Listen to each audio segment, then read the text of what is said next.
back. Welcome, everybody, to another episode of Chris and Dave's Reality Cast. I'm one of your hosts, Chris Phelps, and my co-host and very good friend is Mr. Dave Horrocks. Hey there, Chris, and hello to our listeners out there. Welcome to our recap of the Bachelorette Season 17, so Katie's season, Episode 1. So, Chris, we're back again with our favourite franchise, says firmly tongue-in-cheek. And obviously, Katie, she made it famous, didn't she, on Matt's season by coming in with a dildo. And tonight she got to meet a bunch of pricks. One of them had a jockstrap as well. Oh, Dave, come on. Look, I watched the start of it, and you know, you get that reveal, don't you, of what's coming up in this season. And I'm thinking, all right. And you'd seen the trailer bit, and you're like, I'm in. And I'm watching. I'm like, all right, okay, I'll buy into it. I looked at the clock, and it's 2 hours, and I'm thinking, fuck me, this is going to be a long episode. And then it just starts. Then it just starts. We get full Katie dynamic of her family and where she's from. She's not had a great upbringing, Dave. Has anybody had a normal upbringing, Dave? Let's be honest. You could always have a good moan about how you're growing up, haven't you? Exactly. Everyone could. The sob story. But what I will say, Dave, and I'm going to set my stall out from the beginning, I praised Katie in the season 16, Matt's season, of The Bachelor. I thought she was really good. She tackled Victoria and a lot of the mean girls, and she was really good. However, it did feel off at times because I was sort of like, why is she so trying to be the hero? But I was all praised for her. But when she left, I knew straight away, I thought, oh, she's popping up. And then you'd heard from Reality Steve, hadn't you, one of the rumours that she's going to be the Bachelorette. And straight away, the penny dropped. It's so fucking incestuous, this Bachelor Nation. And that's not being offensive to anybody. I mean, like the people who star on it, because we're all fans and all that. I just felt in this episode, Dave, Katie was so false and polished for me. I felt the whole thing, I was more towards her in the episode thinking, oh, Kate, no, you've just proper done me over here. I believed in her, Dave, and thought, oh, we're going to have a really good season. And we might do. But from what I've seen in this episode, I'm not buying what she's selling. I'm sorry. I don't know. I just feel like, I guess there's two things before we get into the details. Two things that jumped out at me. Obviously, we don't have Chris Harrison, do we? Hey. And I felt like yeah, exactly. I felt like the episode was better for it. You know, everything felt lighter. You didn't have this redundant prick going, just to let you know, this is the last rose. You know? And come over here and I'll share with you my pearls of wisdom, Chris, about all the, you know, what you should do and all this stuff. So, yeah, definitely better without Chris Harrison. But I don't know if it's because we've watched so many seasons, you know, over the last 12, 18 months, but Christ, I've seen this format now so many times, and it's exactly the same. You know, when Katie's there at the start and she's waiting, it's like, well, it looks like she's waiting for the limo, and it's like, no, this is where, you know, obviously in previous seasons, Chris Harrison turns up, and then you just disappear for a chat. You know, and you have a chat, and then you come back, and then you meet everyone. And sure enough, that's exactly what happened, Chris. And it's just like, it's almost... It's the same script, but different actors. Yes. And that's the thing that I feel like.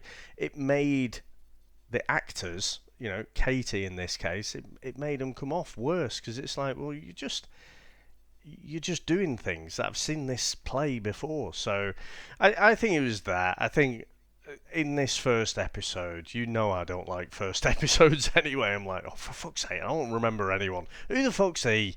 You know? Yeah. And so, you know, that does my head in anyway. But I think it's difficult for a lead to come off well in this first episode. Yeah, and I do think there is something we need to address, Dave. So Tasha and Caitlin are the co-presenters, aren't they? Her support. Mm-hmm. And the way they came in, though, and went behind her, like she didn't know they were coming, Dave. I was just like, oh my God, don't believe it. And I'm like, oh, yeah, we do believe it because you've probably tried this 4 or 5 times before you got the shot, Katie. Come on. I think her acting, her fake reality acting is terrible. But, Dave, there's going to be a serious issue, and there's something that I absolutely love.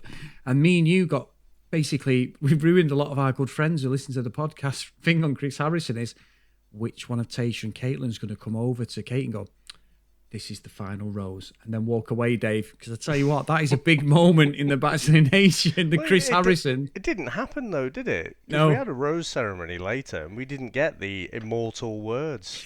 So clearly, other people can't deliver it. But half the press, Chris.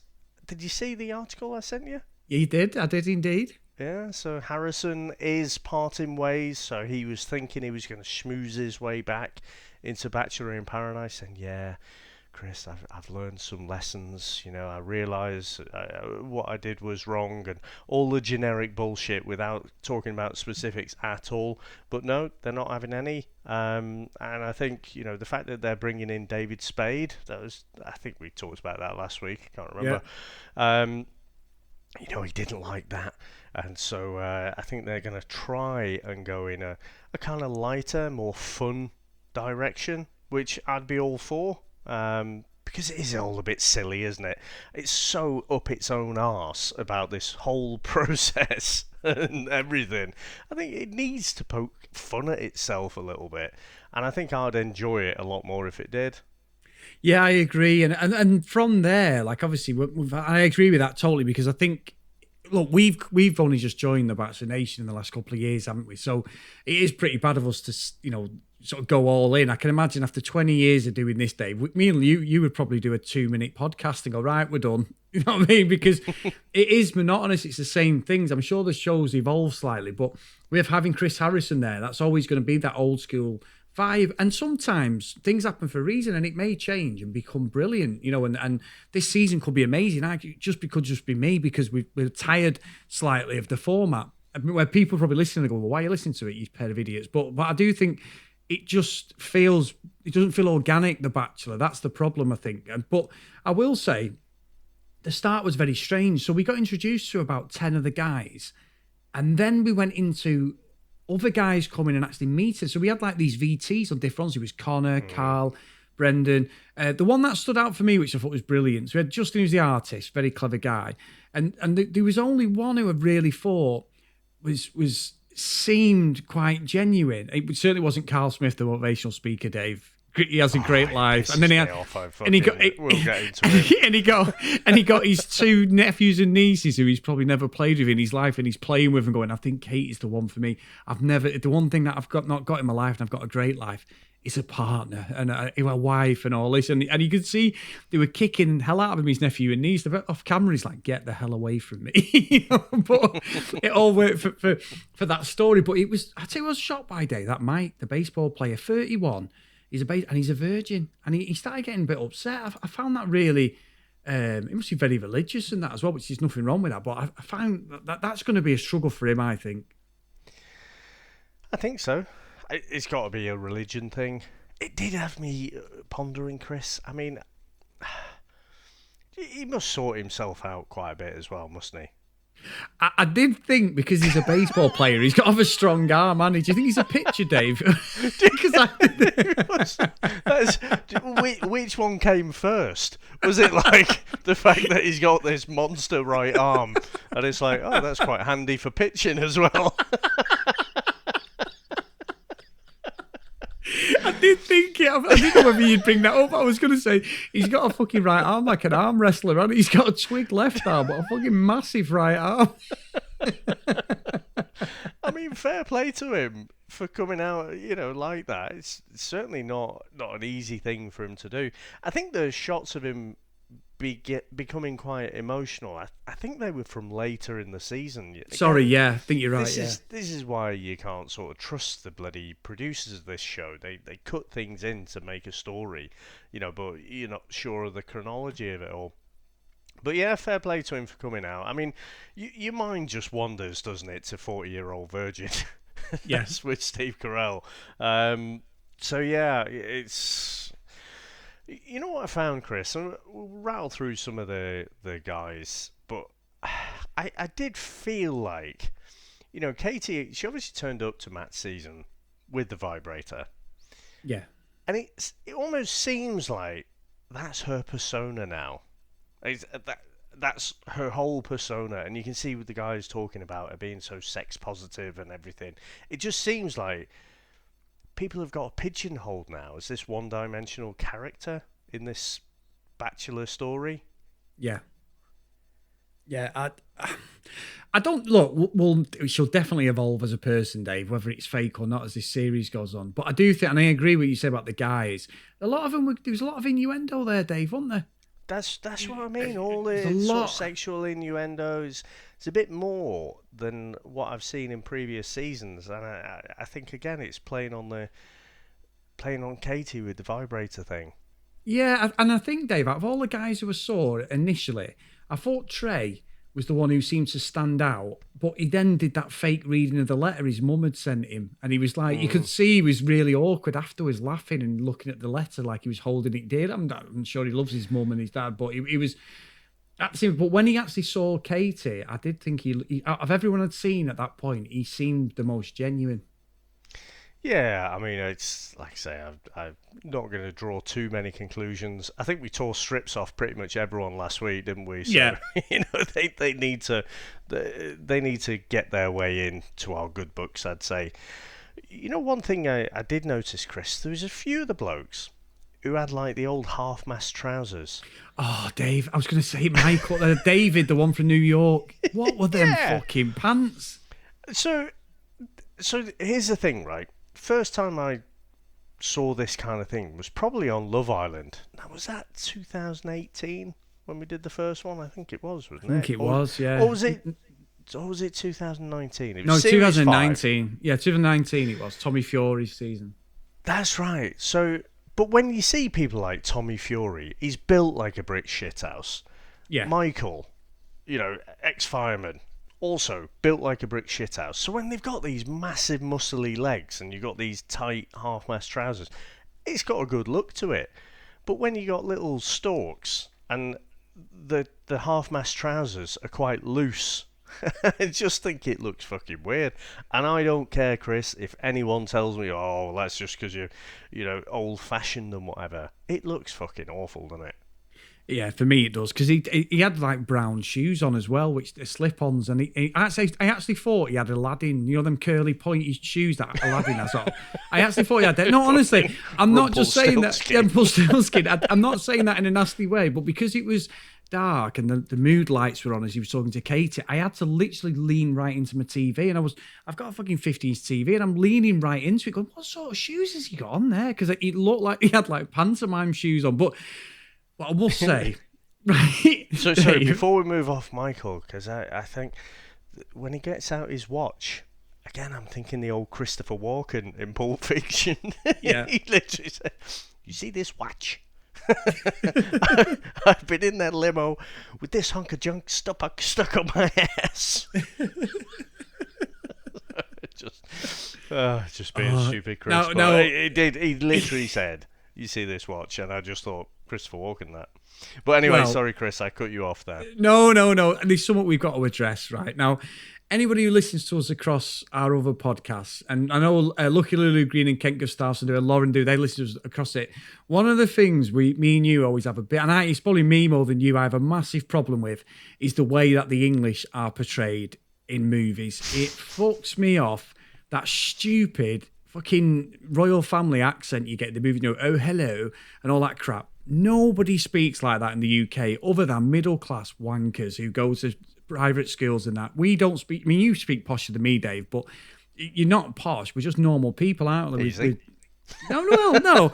You've got a better vocabulary than me. Every other word I say's got a fucking it, hasn't it? But your vocabulary's better than mine. But we're regional accents, but unfortunately, a lot of people, and I've had it when I said to you before on this show, when I got to Vegas, people think I'm from fucking Australia. They're like, where in Australia are you from? Manchester, England, mate. I've had it loads of times because we can hear the dialects, and I know with American accents, I've travelled around America, you're probably the same. I know a New York accent a mile away, Boston, things like that. So you can pick up on that dialect, and maybe it's a bit more difficult, the English accent, but we talked about Andrew S. last week, who said he was a footballer in Austria. And we said he's got to be a soccer player, which, we all know that's real football. And he isn't. He's an American footballer in Austria, Dave. Well, I don't know of any world-class American football leagues in Austria. I could be wrong. But he spoke a bit of Austrian, a bit of German, great. When he did the English accent, Dave, I was like, oh, mate, don't. When he started speaking to Katie, and then later on she did the same thing, and I'm sat there with my toes curling going, shut the fuck up. That is not an English accent. What are you doing? And they're like, going, oh, yes. No, I know I'm waiting for us to do the old classic. Are we going to have a cup of tea and some crumpets? And I know it sounds daft. It just fucking annoys me that so much. I know we do it. My accents are awful. I'll hold my hands up and say I am terrible. But every time they did it, David, probably because we're from the UK, I don't know about yourself, but I was just cringing like, oh, please stop. Please make it stop. Yeah, I mean, they all have these like little gimmicks, don't they? That they try and make that first impression and try and make themselves memorable. I guess I was struggling, us being English. I mean, would you have been more satisfied, Chris, if he'd have gone up to her and gone, "You're right, kid"? Yeah, because I recognise the accent. And that's an even worse impression of my accent, Dave. Right? I take it back, dear. Andrew S. Dave's just done a worse one, but anyway. I always do the worst ones. I don't know. The fact they were trying to put on a posh English accent. I didn't really know I didn't think it was a strong gimmick, was it? Doing a bit of an impression and pretending you're English, because it's a short-lived thing, and I don't see why that makes a positive impression. Yeah. Yeah. It's a weird one, isn't it? The Manchester accent now. Yeah, but Dave, right? I'll tell you what, and it started off quite well. We had, like you say, we had normal instructor suits on, a little bit of a joke, and then it just went utterly fucking ridiculous then. It went pantomime, fucking cartoon stuff. So we had a jock strap being thrown around, Dave, didn't we? We had a guy who brings a fucking blow-up doll in, said she's kept him company and all this. What? When he was building up to that, though, I was thinking, oh, he's going to bring out a fucking sex doll. And I'm like, I knew. He's not going to bring it out. And then when he brings it out, Cody it was. See, when Katie brings out her little toy, it's kind of a bit playful, isn't it? But I don't know, there's just something a bit worse, when the bloke brings out a full-size sex doll. Yeah, I know, and I think you're right. I mean, this is from a male perspective, but Katie bringing that out, the dildo, you just see it as a bit of fun, don't you? It's a bit of a joke. Yeah. Like if you go on a hen night in the UK, that's like they'll attach them to the brides, won't they? And there'll be the presents to get them and taking the piss, saying like, oh, when the sex dries up, at least you can have a bit of fun or whatever. That's a joke. But I agree, as a man, if you've got a fucking blow up doll, I don't know anybody, Dave, who's got a blow up doll, and I'm being serious. I don't. Not that you'd ever admit it, but it's like, what do you get out of that? It's just, it makes no sense to me, that sort of thing. It just, and there's a great comedy, an old comedy in the UK, Only Fools and Horses, and there's a scene where Del Boy, who's the main actor, and it's from like the 1980s, and it's one of the best comedies ever in the UK and everything. But he ends up, he's a wheelie deal. He gets all his sex dolls, doesn't he? 3 of them, but they've got like nitrogen in them or something, haven't they, that they can blow up. Really? So he's got, Have you never seen that one, Dave? That's like one of the most famous episodes. They're in the flat, and it's like someone's breaking wind. So they're all looking at each other, going, "Oh yeah," and you get it going, and all of a sudden these 3 blow-up dolls go up behind the finger, and they run out the flat because there's a bomb warning. They've been nicked, but they've got nitrogen in them and all this. So I just don't know where that was. I think, like you say, because they'd seen what Katie had done, he thought, "Oh, that's going to be hilarious." But I just found it really uncomfortable. But then just before that, Dave, I think we had the worst introduction to anybody when Jeff come in his caravanette, Dave, in his Winnebago. What is that about? And it looked like the Griswolds' fucking extended family. Randy Quaid turned up there. They come for the Christmas vacation and it's just a shithole. It looked horrible. I don't know, Jeff. Might be an alright guy. But I can't decide if he looks like the villain in an 80s action movie or a pedo. Yeah. It's one of the two, Chris. He needs to sort that hair out. And, a bit later on when he invites Katie into the Winnebago, got a bit uncomfortable. Not going to lie. It was all a bit like she described it as lived in, but he was kind of like, you almost get the impression he's chucking around his dirty boxes and stuff. Yeah, it was wrong. I can't see Jeff lasting much longer in this. No, I can't. I will say, Dave, there was two guys who stood out properly for me, and two for the different reasons. I thought Marcus was the one guy out of every one of them. He come in, there was no gimmick, there was no laughs. He was just a real estate agent, really, really nice lad, and he was just like, I really want to get to know you and all. And I thought his whole demeanour was perfect. His delivery, everything. He was a good guy, and he walked off great. But I've got to talk about Courtney, Dave. I mean, Courtney come out, and when he first came out, I was like, what a good-looking guy. And like, he was dead slick. But then he started talking, going, I can't wait to do this, give it to you hard, and then we all come together. And I'm like, oh no, what are you doing? But he looked the part. He looked really slick. I thought at that point, he was the best-looking guy of all of them. And as he was walking off, I'm like, this guy looks like the ultimate guy. She that's when she did the thing, didn't she, where she was behind him as if she was like having sex with him. Gestures a bit of a shake. Gesture, yeah. And Tasha and Caitlin are laughing, aren't they? Oh, she's just done it and all this. They're watching from the window. But then I was like, this guy is flawless until it panned from the distance, Dave, and he walked like a fucking robot, like he was the T800, and he was walking dead stiff. And I was thinking, all right, well, we've all got our faults, but I did think those two were the two that stood out for me over anybody until we got the fucking pussy, Dave. Well, before we come to the cat or the pussy, I thought Christian, actually your namesake. What a name! I thought he looks like he could be a bit of a dark horse. Looks very suave. Got a bit of a American Psycho vibe about him, but really, he's giving the old genie puns, isn't he? He's talking about rubbing one out on together on the genie.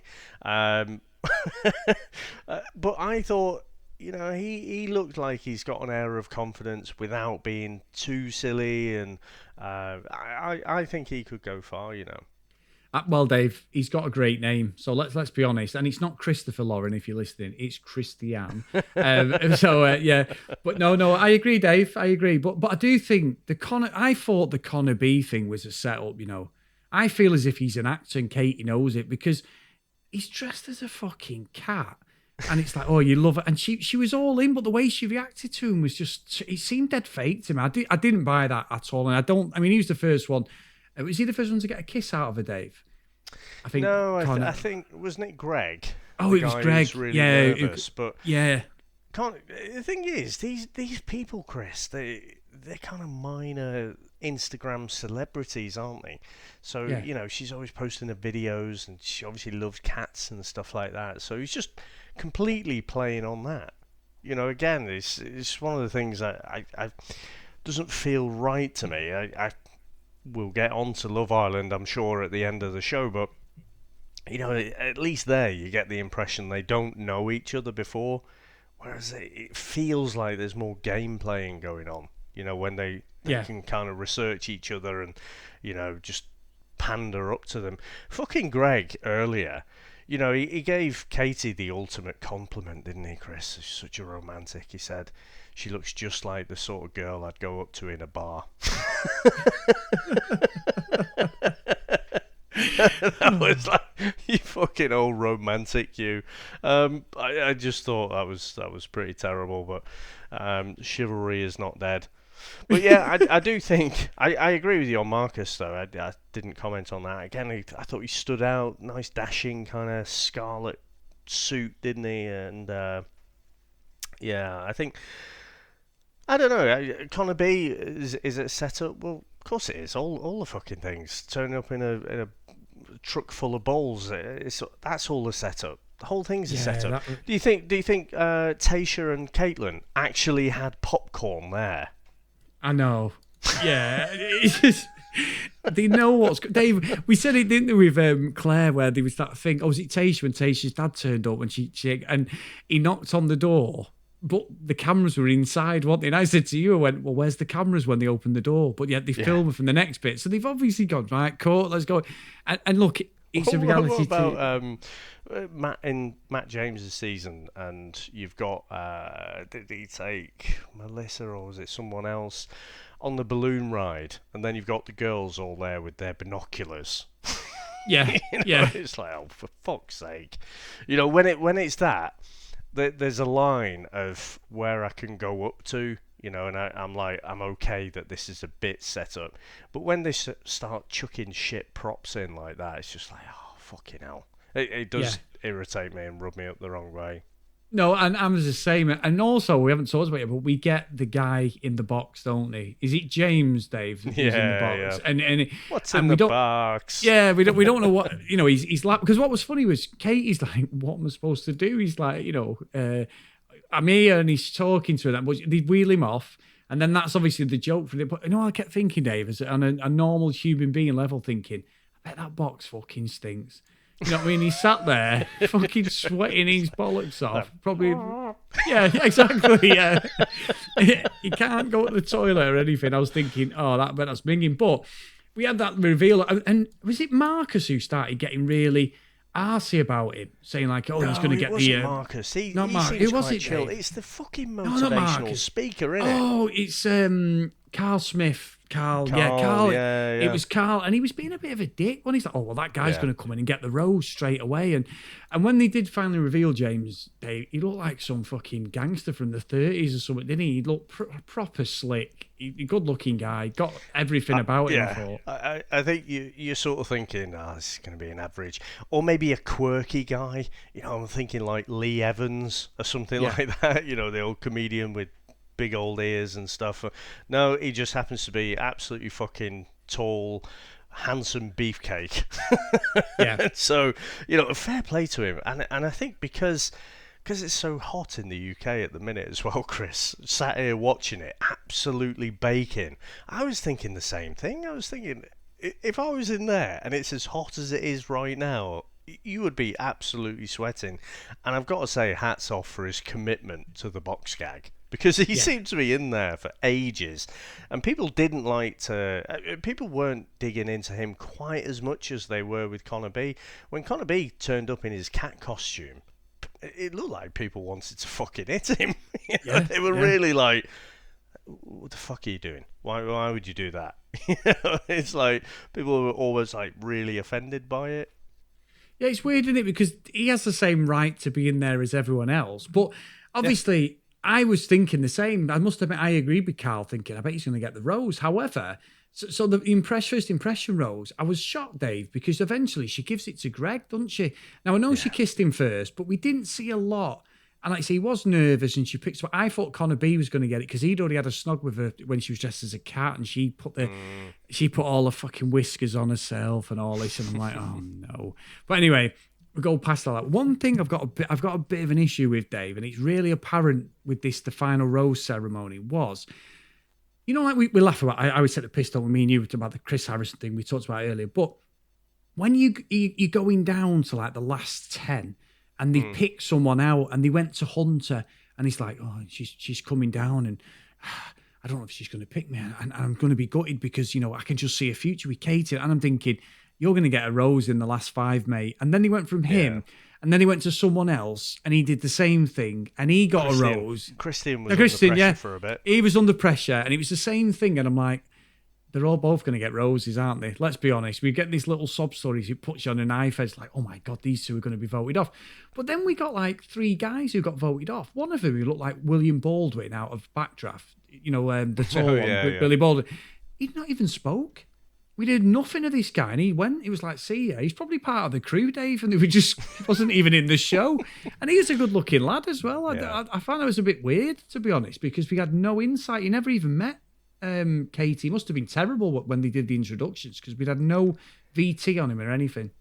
Well, again, this is one of the things that this needle that I've got about the show. One, this is the same story. And I'll come on to the sneak peek a little bit later. It's the same story with different actors. Yeah. All the beats, the same beats through the episode. We've seen it multiple times now. And I think, you know, the thing with, you know, speaking to someone who's having a word in VT. Oh, I really hope I get a rose, kind of thing. It's like we see this every fucking time.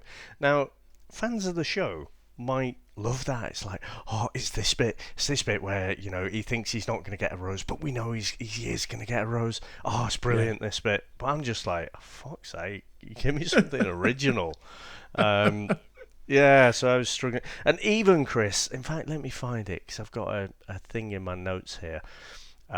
In speech marks, when they're all chatting and one guy says, I've never been in love before. And in my notes I've got, oh, fuck off. I know you're not reading my notes, Dave, but there's loads of stuff I've not put in the show today where people just talk utter shit. You know what I mean? Oh, Chris, I you know what? And I keep threatening to do this. I need to do it, but I put down bullshit words from this episodes, which will feed into our bullshit bingo. So I will do this. So the three that actually I've got two. So vulnerable, connection, and it isn't really a word, but I think it deserves its own space. Put it all out there. I think when you hear one of those, you know, you need to drink, even if it's like, you know, in the middle of the morning, just hear that and drink. So, I think I'll jot down some more, and we'll definitely, you know, we'll add some more as we go along. But it's all the same small vocabulary, isn't it? Yeah, and we had already got, Dave, a couple of the guys. I think Thomas was the first one to meet Katie, and it was the same. I just, you know, I'm going to meet her and I think she's the one and I want this life, blah, blah, blah. And then later on you get in there, I just want what's best for Katie, you know, in a roundabout way. And I'm like, oh, fuck off. You know, some of the things they say about a life together, you're just like, do you really think any lady's going to just buy into this shit you're talking? You're just peddling nonsense, Dave. It's like Finger. We always talk about it. One of the biggest con artists I thought in any of the shows we've done, and he was a really, really nice guy, was Stuart from Labour of Love. He was a top guy. Oh, he tried. He ended up being in the final two, but he just tried too hard to get. Is it Kristen's love? Kristen, Kristen, and it was just too good to be true. And I think in the end, even she saw for it. But look, Dave, we follow him on Instagram. He looks like a really, really good guy, and he's a motivational speaker. But he did speak very eloquently. But it's just like, no, you're trying too hard. It's not real. It's not organic. You know, if you fall in love with someone, Dave, yeah, you've got that love lust thing or whatever. But you've also got the side of it where you've got to have an argument at some point. You can't go through life and not have arguments and barneys. It's how you cope with them and come back from them and you know, make up and all that stuff. That's real life. Chris, I've got to tell you, with the argument, so we didn't see anything like on the Yosef kind of scale in this one. But we had Aaron. And I wasn't sure who he was. It was only when the rose ceremony came up and she called out his name. I was like, all right, you're the fucking prick, aren't you? Because Aaron pulls that Cody to one side, pulls him outside, and he's like basically saying, you know, we don't get on, and none of that is my fault. You know, and I know we're just seeing a snapshot, but I was like, just from that conversation, I don't need to see what comes before. Even if someone's being an utter prick, you don't retaliate with that kind of statement either. And I was just, clearly there was some beef between them, but it was like, fucking the first night of getting to know everyone, and you behave like that. This Aaron looks like a right prick to me. Yeah. You know what, Dave? I'm glad you said that, because I was watching it thinking, where the hell has this come from? Like, it seemed just completely like they've edited something out that we've missed. So I'm glad you picked up on that. Completely forgot. But yeah, look, it makes for a great series if it's going to get better. Because, Dave, let's talk about the preview. The preview looked like everyone was crying. Everyone was fucking crying every minute. Every contestant was either storming off or they were crying. It was so bizarre. Yeah, and the thing is, we've seen all that as well. So we saw, what was the girl's name in the last, in Matt James's season where she just turns up near the end? Oh, the one in the Heather? Fucking, the one who was in for like one episode and then disappeared. The blonde girl, They like pretended that she drove there on her own accord, and, you know, Chris Harrison's there, we can't just let you in. You know, we're all quarantining and stuff. Yeah, all right, Chris. We get fucking Blake turning up, doing exactly the fucking same, Chris. And Blake was all in for Claire, wasn't he? Yeah. And now he's just saying, I'm all in for Katie. You know, she's the one kind of thing. I was just like, oh fucking hell, this is oh, it's shit, isn't it? Really. Yeah. I know we love it, but it's crap. It needs something more original than what it's giving us. Yeah, and I think that's probably where I'm at the moment, Dave. It's the first episode, and I think what's bugging me is we know we've got Love Island coming, and I love doing all these shows. I love me and you talking. I love interacting with all our good friends on Facebook, and please get over to our Facebook as well, guys, if you do agree or disagree. Chris and Dave's reality TV cast over there. Our good friend Charlene runs everything, and me and you are on there, Dave, a lot. And we post all the episodes, but everything that we do is has always been about love. We were the Love Island cast, weren't we? So when I'm watching this, Love Island's stupid and they're all wannabes and all that, and we'll take the piss. But there is a bit of realism to some of the stuff. This is just so polished and that, and it just feels like you're watching a daytime drama, really, like a love drama. You know, something like that. It's just too much at times, I think. You know, the thing is with Love Island, right? You've got, on the UK season, you've got Ian Sterling, and he's the template for all the others as well, isn't he? For Australia, for the USA, they all take the lead from him in terms of he just doesn't give a shit, and he just takes the piss out of all the contestants. He laughs at the hypocrisy, and he's making sarcastic comments, and you'll get a nice shot of the moon, and he's like, oh yeah, some stock footage because we couldn't afford to shoot remember the real that thing, and it's just taking the piss out of the ridiculousness of the show, and you feel like you're being you're in on the joke. You're laughing along with the narrator kind of thing, and the silliness of this whole situation. Whereas here, it feels like I'm being mugged off watching it, because I'm constantly just thinking, what's fucking real here? And it is so fake compared to a lot of the other fake reality TV shows. What is real, Dave? Let's be honest. Yeah, I'm having an existential crisis.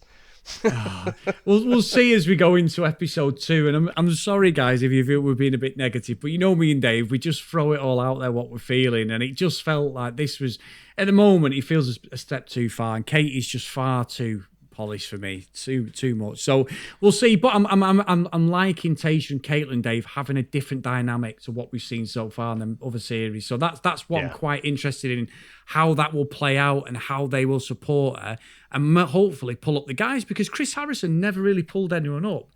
In the episode, I think they will, because they've been there and been in that situation. They know how ridiculous the producers will lead things. So I'm hoping that they may stand up for her and give a bit back. So that's going to be quite good, to be fair.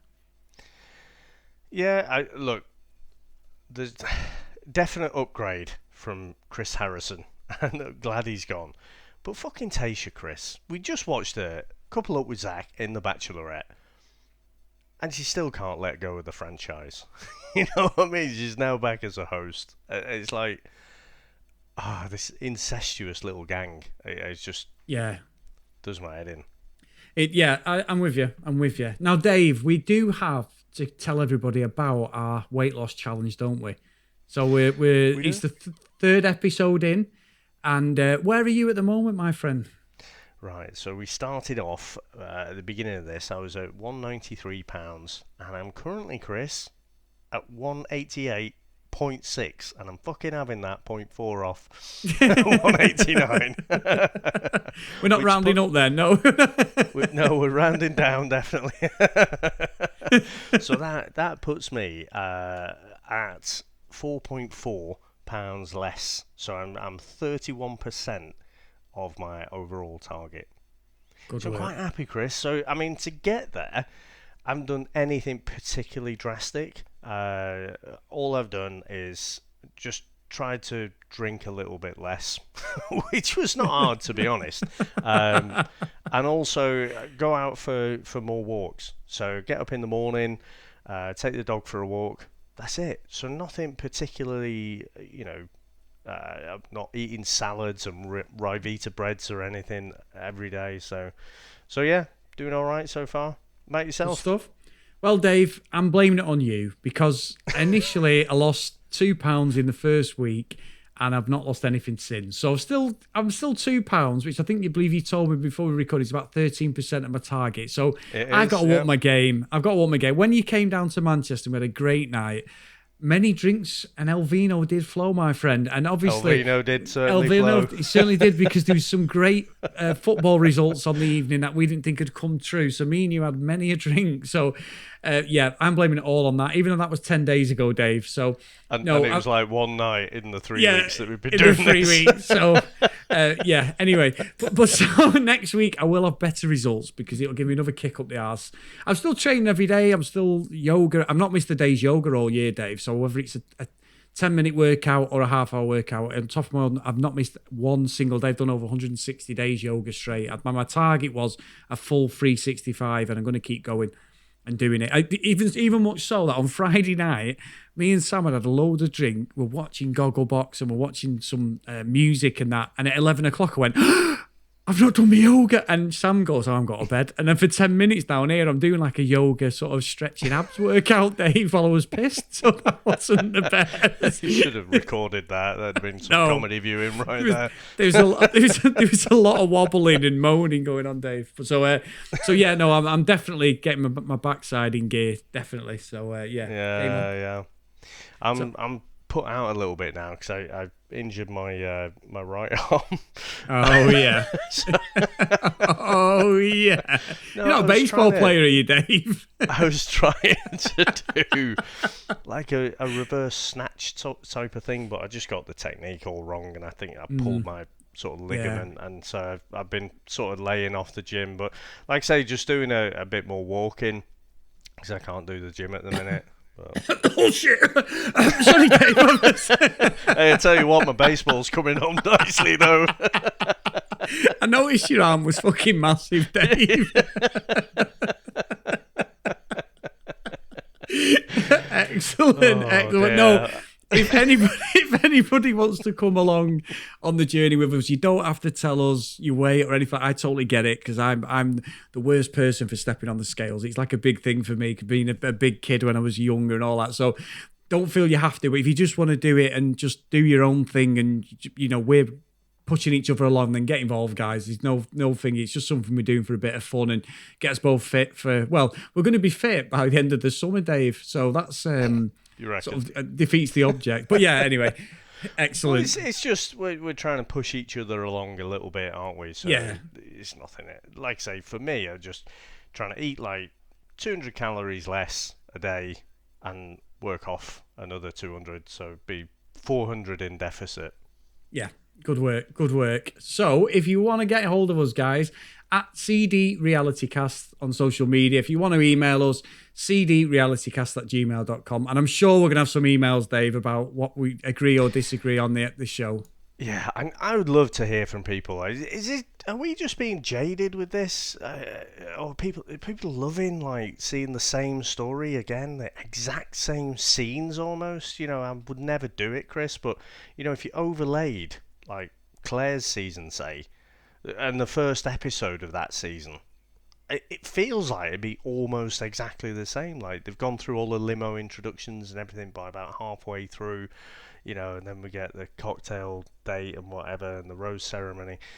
It just feels so samey, but I don't know if we're just being jaded with it. And like I say, at the end of this month, we've got UK Love Island coming up, haven't we? We've got the US Love Island. So I am itching for that, because it's been a while, hasn't it, since we were across in Vegas to see the US Love Island. Well, they never rang me, the bastards, to be the presenter. So, yeah. Shocker.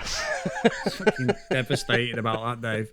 Devastated. But no, I agree. You could literally deep fake everybody on The Bachelor and Bachelorette, Dave, couldn't you? The technology's that good. You could put anybody's head on him, and it's the same fucking show and episodes all the way through. So let's see. Maybe it is me. I'm happy for someone to call me and you out and say you're just a pair of old duffers who, what you're talking about. I'm happy with that. That's just the way I feel. But, Dave, Love Island's coming, my friend, and I am excited. If anybody dares to ring in or email in and slag Love Island off, we're going to have a problem. Nobody slates my favourite reality show, Dave. Yeah, awesome. Well, thank you very much, sir, and I'll speak to you next time. Take care, everyone. Bye.